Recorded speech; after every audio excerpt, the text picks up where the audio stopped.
Function का range निकालने का प्रोसेस क्या होता है। Let y equal to F X be the given function. y equal to F X कोई फंक्शन है और इस फंक्शन का रेंज क्या है। तो देखिए ये y के वैल्यू को रेंज करेंगे और x के वैल्यू को डोमेन। मतलब यदि आपको रेंज निकालना है तो सबसे फर्स्ट में आपको ये मालूम करना होगा कि फंक्शन का डोमेन क्या है, क्योंकि फंक्शन का रेंज डोमेन पे ही डिपेंड करेगा। तो x का वैल्यू रखने से जो y का वैल्यू आता है उसे रेंज कर।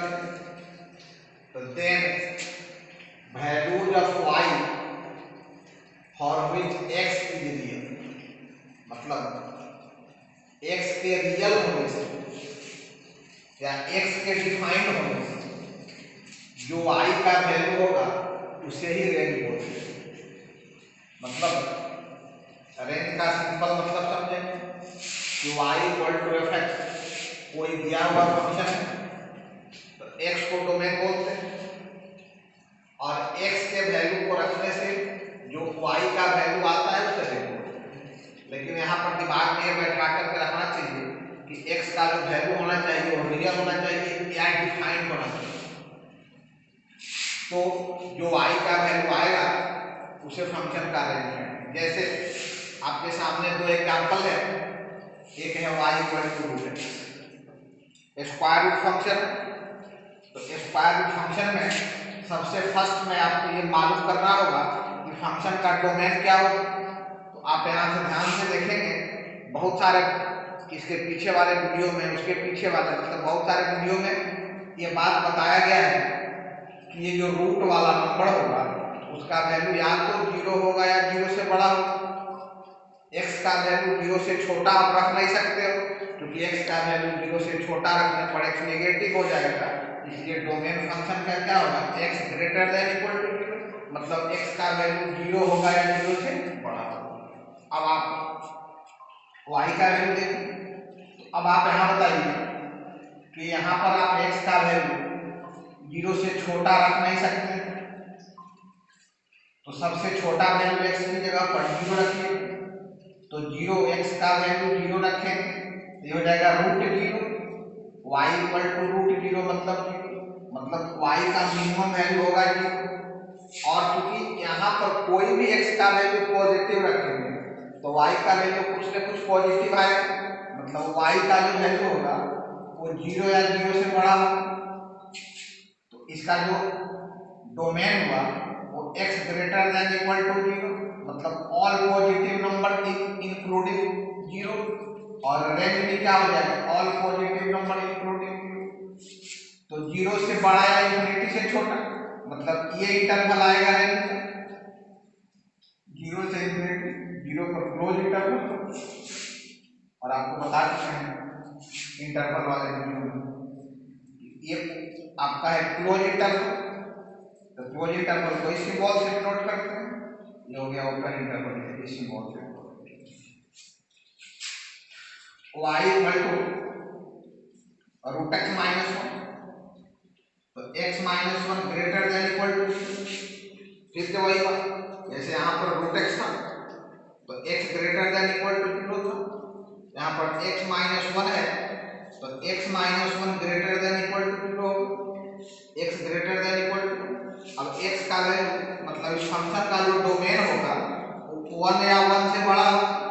और फिर से एक बार रेंज निकालना है तो x के वैल्यू को रखने से जो y का वैल्यू आता है उसे बोलते हैं रेंज। तो अब आप यहाँ पर x का वैल्यू बोल रहा है कि x का वैल्यू 1 होगा या 1 से बड़ा होगा, तो 1 रखेंगे तो वैल्यू y का 0 आ जाएगा, या 1 से बड़ा कोई भी नंबर यहाँ बैठाएंगे तो वैल्यू पॉजिटिव आएगा, मतलब y का वैल्यू भी 0 या 0 से बड़ा होगा, मतलब 0 से लेकर के इंफिनिटी तक होगा, 0 पर क्लोज इंटरवल होगा, इंफिनिटी पर ओपन इंटरवल। तो ये फंक्शन का रेंज है। तो जब भी आपको बहुत सारे फंक्शन है जिसका डोमेन और रेंज निकालना है तो बारी बारी से हम लोग फंक्शन का अध्ययन करते जाएंगे। और उसके अनुसार फंक्शन का डोमेन निकालते जाएंगे। तो यहाँ पर सबसे फर्स्ट में डोमेन क्या होता है कि y equal to F X function दिया हुआ है, तो x के वैल्यू को डोमेन बोलते हैं और x के वैल्यू को रखने से जो y का वैल्यू आता है उसे फंक्शन का रेंज बोलते हैं। देखिए अभी आपको हमने बताया कि फंक्शन का प्रकार इसके जैसे आगे बढ़ता जाएगा, हर फंक्शन का डोमेन होगा और हर फंक्शन का रेंज होगा। जैसे यहाँ पर एक फंक्शन लिखा हुआ है कि F x equal to a0 a1x a2x x square a3x cube plus dot dot dot an x पर पावर n, जहां पर a0 a1 a2 a3 dot dot dot n जो होगा और रियल नंबर होगा, कोई भी रियल नंबर हो सकता है, लेकिन पावर जो होगा वो हमेशा होल नंबर होगा। n belongs to power coefficient, यदि फंक्शन का कोफिशिएंट रियल नंबर है और पावर होल नंबर है उस फंक्शन को बोलते हैं पॉलिनोमियल फंक्शन। जैसे आप यहाँ देखिए, अब ये फंक्शन है, इसको ध्यान से आप समझेंगे। इस फंक्शन में बहुत सारे स्टेज हैं, जैसे ये फर्स्ट स्टेज हुआ, ये सेकंड स्टेज हुआ, ये थर्ड स्टेज हुआ, ये फंक्शन का फोर्थ स्टेज हुआ और ये फंक्शन का nth स्टेज हुआ। अब आप देखो कि हर फंक्शन हर स्टेज कोफिशिएंट जो है वो तो कोई भी रियल नंबर हो सकता है, a0 रियल नंबर है, a1 रियल नंबर है, लेकिन पावर जब भी होगा तो हर स्टेज फंक्शन में जितने भी स्टेज होंगे वो हर स्टेज में पावर जो होगा फंक्शन का वो होल नंबर होगा। यहाँ पर 0 है होल नंबर, यहाँ पर 1 है होल नंबर, यहाँ पर 2 है होल नंबर। तो यहाँ पर आप ध्यान से देखेंगे कि होल नंबर का ये सेट होगा 0 1 2 3 4 डॉट डॉट डॉट। तो यदि किसी फंक्शन में जितने भी स्टेज हो और प्रत्येक स्टेज में पावर होल नंबर हो तो फंक्शन को क्या बोलते हैं पॉलिनोमियल फंक्शन। मतलब ये जो फंक्शन होगा पॉलिनोमियल फंक्शन होगा। यहाँ पर देखिए नीचे में कुछ एग्जांपल लिखा हुआ, ये F x equal to X plus 1, यहाँ पर दो स्टेज है तो x को लिख सकते हैं x पर पावर 1 और 1 को लिख सकते हैं x पर 0। अब यहाँ आप देखिए कि दोनों स्टेज में, पहला स्टेज में पावर होल नंबर 1 है, दूसरे स्टेज में 0 है, तो दोनों स्टेज में पावर जो है वो होल नंबर है, इसलिए फंक्शन क्या होगा पॉलिनोमियल फंक्शन। दूसरे फंक्शन को देखिए f x equal to 2x plus 3, इसको लिख सकते हैं 2 इंटू एक्स पर पावर 1 प्लस 3 इंटू एक्स पर पावर 0। फर्स्ट स्टेज में power 1 whole number, second stage में 0 होल नंबर, इसलिए फंक्शन क्या होगा पॉलिनोमियल फंक्शन। अब यहाँ देखिए 4x square plus 3x plus 6, इसको लिख सकते हैं 4x square plus 3 into x पर पावर 1 प्लस 6 इंटू एक्स पर पावर 0। यहाँ पर पावर 2 है, इसमें पावर 1 है, इसमें पावर 0 है, तो प्रत्येक स्टेज में फंक्शन का पावर होल नंबर है, इसलिए फंक्शन क्या होगा पॉलिनोमियल फंक्शन। यहाँ देखिए 3x पर power 3, 4x square plus 8x plus 9, इसको लिखेंगे 3x पर power 3 plus 4x square into 8x पर पावर 1 प्लस 9x पर पावर 0। ध्यान से देखेंगे तो प्रत्येक स्टेज में पावर 0 1 2 3 सब होल नंबर है, इसलिए फंक्शन क्या हो जाएगा पॉलिनोमियल फंक्शन।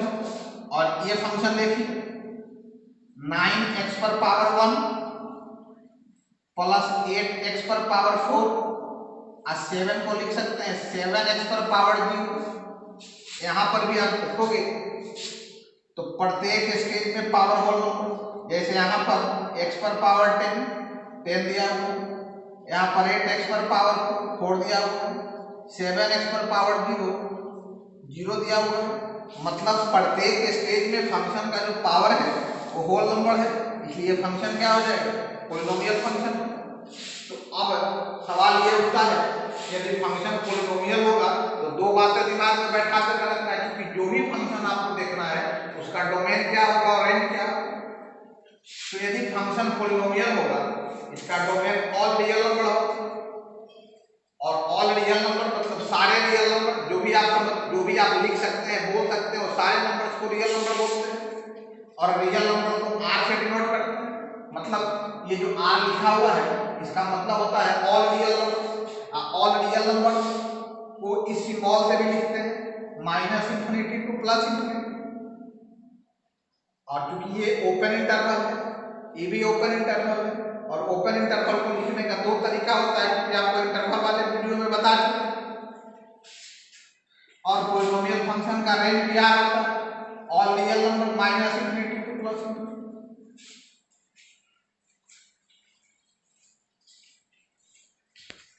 फंक्शन रैखिक फलन f(x) equal to ax plus, यदि कोई function f(x) equal to ax plus b हो, इसको बोलते हैं लीनियर फंक्शन या रैखिक फंक्शन। ये जो फंक्शन है वो 1 डिग्री का फंक्शन, तो 1 डिग्री के फंक्शन को लीनियर फंक्शन ही बोलते हैं। अब 1 डिग्री का फंक्शन 1 डिग्री का इक्वेशन दिया हुआ ax plus b equal to 0, देखिए उसी प्रकार का फंक्शन है। अब देखिए जस्ट इसके पहले हमने आपको पढ़ाया था पॉलिनोमियल फंक्शन, तो ax प्लस b है, तो ax को लिखेंगे a इंटू एक्स पर power 1 plus b into x पर पावर 0। यहाँ पर x का वैल्यू 1, यहाँ पर x का पावर 0। इसमें दो स्टेज है, पहले स्टेज में x पर पावर 1 और दूसरे स्टेज में x पर पावर 0। ये फंक्शन लीनियर फंक्शन तो है ही, साथ में ये पॉलिनोमियल फंक्शन है क्योंकि दो स्टेज है और दोनों स्टेज में वेरिएबल रियल नंबर है पावर 4, इसलिए जो फंक्शन होगा वो लीनियर फंक्शन होगा। दिस फंक्शन और linear function it is also a polynomial function, क्योंकि ये तो लीनियर फंक्शन है ही, पॉलिनोमियल फंक्शन भी। और फंक्शन चाहे कोई भी हो, यदि ये पॉलिनोमियल फंक्शन होगा तो उसका डोमेन भी आर होगा, रेंज भी आर, मतलब डोमेन भी ऑल रियल नंबर होगा और रेंज भी उसका ऑल रियल नंबर होगा। अब इस फंक्शन का ग्राफ खींचना है, तो f(x) equal to x plus b, f(x) को y मान लेते हैं तो y equal to x plus b होगा, x y होगा, x का वैल्यू रखते हैं 0, y का वैल्यू 0 और y का वैल्यू 0, x का वैल्यू माइनस b होगा। तो यदि आप ग्राफ खींचोगे तो ये पॉइंट होगा 0 भी, तो 0 भी होगा y एक्सिस पर, और ये पॉइंट होगा माइनस b बाई ए 0, तो माइनस b बाई ए 0 जो होगा वो ऐसे नहीं होगा, माइनस b बाई ए जो होगा वो यहाँ पर माइनस, चूंकि नेगेटिव में और दोनों को मिला देंगे एक स्ट्रेट लाइन बन जाएगा। और यही इस फंक्शन का ग्राफ है y equal to ax plus, तो ये लीनियर फंक्शन का ग्राफ। अब अगला जो फंक्शन है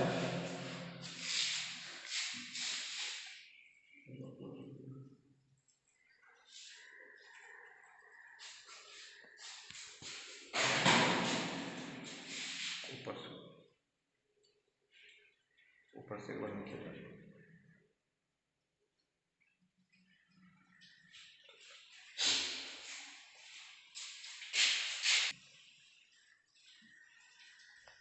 constant function f(x) equal to c, where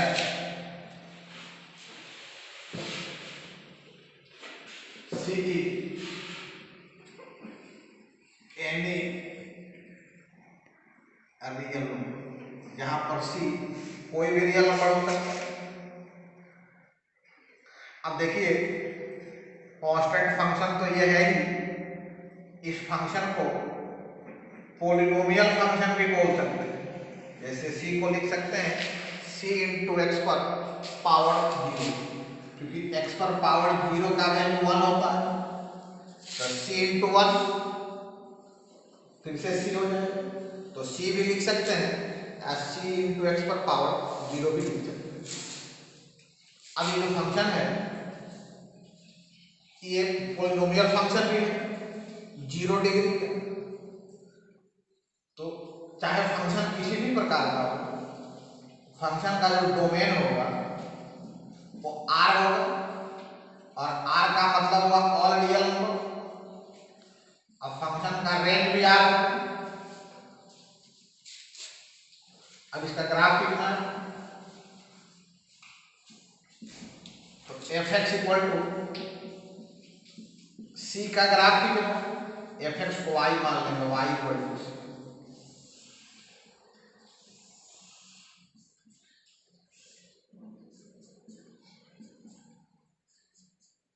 अब देखिए ध्यान से देखिएगा कि ये सी का वैल्यू पॉजिटिव भी हो सकता है, इस सी का वैल्यू नेगेटिव भी हो सकता है। तो देखिए यदि सी का वैल्यू पॉजिटिव होगा तो ये ग्राफ ऊपर से होगा y equal to C, C greater than, यदि सी का वैल्यू नेगेटिव होगा तो ग्राफ नीचे से होगा y equal to C, C greater than. जैसे आपको ग्राफ खींचना हो y इक्वल टू 2 का, पॉजिटिव है तो y इक्वल टू 2 का ग्राफ खींचेंगे, ये y इक्वल टू 2 हो गई। यदि y इक्वल टू -3 का ग्राफ खींचना होगा तो ये एक्स एक्सिस के ही पैरेलल होगा लेकिन नीचे की तरफ।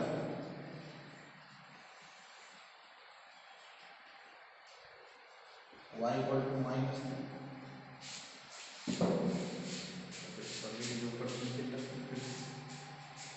सारे वीडियो को बाद सब लेने की उसको एक बार नीचे से ऊपर